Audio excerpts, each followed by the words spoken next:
umaga po ng January 7, 2025. Sa ngayon po ay patuloy pa rin na hanging amihan ang umiiral dito sa buong Luzon. Ang shoreline po ngayon ay nakakaapekto sa may Visayas.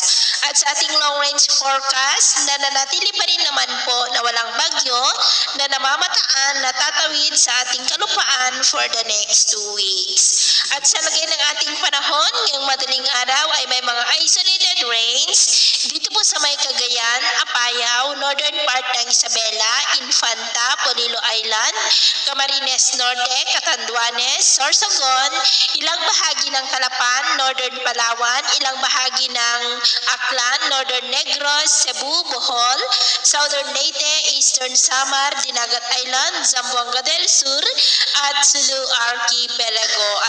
At mamaya po ay sisikat ang araw sa malaking bahagi ng bansa pero may tsansa pa rin ng cloudy skies with isolated rains dito pa rin po sa may Cagayan, Isabela, Apayao, Infanta, Camarines Provinces, Catanduanes, ilang bahagi ng northern Samar, eastern Samar, southern Leyte, Cebu, northern Negros, Aklan, Calapan, Dinagat Island, Sulu Archipelago, at Zamboanga Peninsula. At mamayang hapon, cloudy skies with isolated rains pa rin dyan sa may Cordillera, Cagayan Valley, Quezon, Bicol Region, Marinduque, Calapan, Palawan, Visayas at Mindanao. Kaya mag-ingat pa rin po tayo sa mga banta ng mapagbaha at pagguho ng lupa.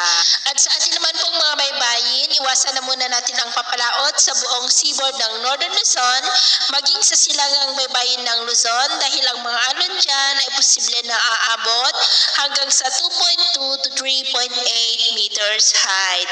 Kaya hanggat maaari po, iwasan na muna natin ang papalaot dyan sa mga may kulay pula para mas makaiwas sa mga sakunang pangkain.